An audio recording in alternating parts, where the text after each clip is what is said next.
നമ്മുടെ നാട്ടിലെ സഹകരണ സ്ഥാപനങ്ങൾ കേരളത്തിൻ്റെ സാമ്പത്തിക സ്ഥിതിയുടെ നട്ടെല്ലാണെന്നാണ് പറയുന്നത്.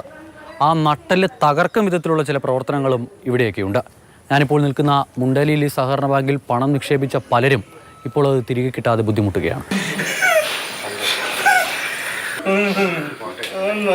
ഈ രണ്ടുപേരുടെയും മാതാപിതാക്കൾ തന്നെ അവരുടെ ദുരിതം പറയും. അവിടെ സ്ഥലം കിടന്നിട്ട് ഞങ്ങൾക്ക് ജോലിയൊന്നും ചെയ്യാനൊന്നും പറ്റൂല. സമയത്തിന് പോയൊന്നും ജോലിയൊന്നും ചെയ്യാൻ പറ്റൂല, ഈ മക്കളെ നോക്കണത് കൊണ്ട്.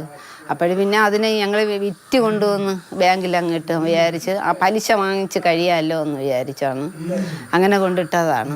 അതിപ്പോൾ അവർ പലിശയും തരണില്ല, ഒന്നുമില്ല, ചോദിച്ചിട്ടൊന്നുമില്ല. ഞങ്ങളിപ്പോൾ വളരെ കഷ്ടതയിലാണ് പോണത്. അപ്പോൾ ഈ രണ്ട് മക്കളെ നോക്കണമെന്നുണ്ടെങ്കിൽ ഞങ്ങൾ 2 പേര് ഇവിടെ വീട്ടിൽ തന്നെ വേണം, എന്നാലേ ഈ മക്കളെ നോക്കാൻ പറ്റുള്ളൂ. ഈ മക്കളെ കാര്യങ്ങൾ അത്രയും നോക്കണത് ഞങ്ങൾ 2 പേരുമാണ്, അല്ലാതെ ഒരു മാർക്കും ഇല്ല ഞങ്ങൾക്ക്. അപ്പോൾ ഈ പൈസ ഞങ്ങൾക്ക് അവിടെ നിന്ന് ബാങ്കിൽ നിന്ന് തരണമില്ല, പണവും തരണില്ല, പലിശയും തരണില്ല. അങ്ങനത്തെ ഒരു വല്ലാത്തൊരവസ്ഥയിലാണ് ഞങ്ങൾക്ക് ജീവിക്കാൻ. ഇനി ഈ പൈസ കിട്ടാതെ ഒരു മാർക്കം വേറെ ഇല്ല. 200ഓളം പേരാണ് ഇതിനോടകം തന്നെ പരാതിയുമായി രംഗത്തെത്തിയിട്ടുള്ളത്. 4-ാം മാസത്തിൽ ഒരു മകളുടെ വിദ്യാഭ്യാസമായിട്ടൊരു പ്രശ്നം, അതിനൊരു സർട്ടിഫിക്കറ്റ് ഡ്യൂ ആയി, അത് ക്ലോസ് ചെയ്ത് പൈസ എടുക്കാൻ വേണ്ടിയിട്ടാണ് ചെല്ലുന്ന സമയത്ത് സർട്ടിഫിക്കറ്റ് ക്ലോസ് ചെയ്ത് SBയിൽ ഇട്ടിട്ട് അതിൻ്റെ കുറേശ്ശെ പൈസ തരാമെന്ന് നമുക്ക് പറഞ്ഞിരുന്നു. ഒരുമിച്ച് തരാനില്ല, കുറേശ്ശെ തരാമെന്ന് പറഞ്ഞ് അത് വിശ്വസിച്ച് നമ്മൾ FD ക്ലോസ് ചെയ്ത് സർട്ടിഫിക്കറ്റ് കൊടുത്തിട്ട് SB അക്കൗണ്ടിലേക്ക് പൈസ ഇട്ടു.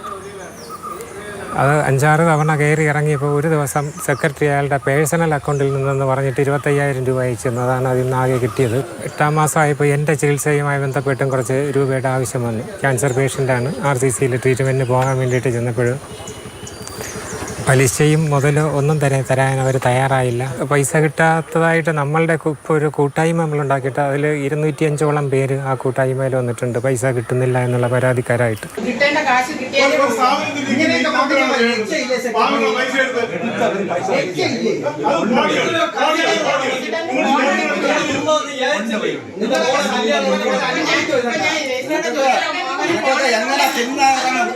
ലോൺ എടുത്തവർ പണം തിരികെ നിക്ഷേപിച്ചാൽ മാത്രമേ നിലവിലെ പ്രതിസന്ധിക്ക് പരിഹാരമാകൂ എന്നാണ് ബാങ്ക് വ്യക്തമാക്കുന്നത്.